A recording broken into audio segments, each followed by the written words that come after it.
A 2013 trip to China getting new attention this morning, not for what Joe Biden did, but for who he brought with him. His son, Hunter, joining the then vice president on the official visit to Beijing, along with Hunter's daughter, Finnegan. Unknown to the press back then, Hunter Biden was forming a Chinese private equity fund, planning to raise money, including from Chinese investors. Years later, Hunter Biden acknowledged that during the trip, he met with a Chinese banker, which his spokesperson describes as a social visit, not a business one. 10 days after the Biden's trip, Shanghai authorities issued the fund's business license, something President Trump has seized on as he pushes back against the impeachment inquiry. All right, welcome to Hannity. We begin tonight with many Fox News alerts. Buckle up. An unbelievable day. A lot of news to cover tonight. So many breaking stories. We'll get it all in, including details from the FISA abuse report. We had a train wreck press conference from Nancy Pelosi that left her seething with rage. We've got that tape. Also, more fallout from yesterday's disaster and kangaroo court for the Democrats and Nutty Nadler. But first, with the 2020 election in only 334 days, you have the power. I do have hope. I do have optimism, because the radical far-left Socialist Democratic Party is now in shambles tonight from top to bottom. That because it's filled with so-called elites who are totally detached from reality. But they think they're better. They're smarter. They're more capable than all of us. Well, as Peter Strzok said, we smelly Trump Walmart shopper voters. Obama said, remember, we're bitter. We cling to our God. Yeah, we do. We believe in the Second Amendment. True. Our Bible. Absolutely. And our religion. Hillary Clinton called us irredeemable deplorables. Well, look at Hillary and her 33,000 deleted emails. A lot of the Ukraine charges about you have been debunked and more unfair. There's one thing that a lot of Democrats even do wonder about, and that is Hunter Biden, your son, was getting paid a lot of money to serve on the board of a Ukrainian energy company facing serious corruption charges. You were the vice president running point on Ukraine. The average Joe hears that and says, that sounds fishy. What's your understanding of what your son was doing for an extraordinary amount of money?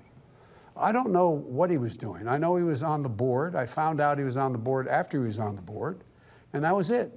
And there's nobody... Well, you've had a lot of time. Isn't this something you want to get to the bottom of? No, because I trust my son.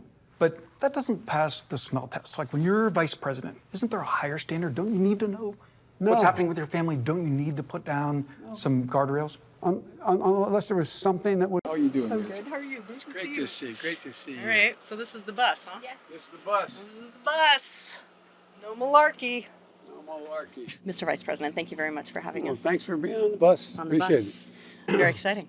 So we're in Iowa. Yep. You have been here before. Been here a lot. You've been here a lot. This is the third time you have campaigned in this state for president. Well, for president, yeah. Yeah. It has been. I've been here, but I started off way back with campaigning for Senator John Culver when he was running in 1974. And I've campaigned for a lot of Iowans here. You've been here. You've put in a lot of miles. Yep. You've got the most name recognition in Iowa right now in this race, or in the race writ large. You have the resume. You've got the relevant experience, more so than any other candidate. Why aren't you running away with this thing? You're fourth in the polls in Iowa. Well, you know, if you sound like you know a lot about Iowa. You know, they don't make up their minds till after Thanksgiving, and they really don't even do it till after Christmas. And you still have, in the Iowa polling, our favorable rating is still very high. It's in the 70s, and people think the most important issue, based on the polling data I've seen, I think from the Des Moines Register, don't hold me to it, but I think it was, they said the most important thing, they want someone who can beat Trump.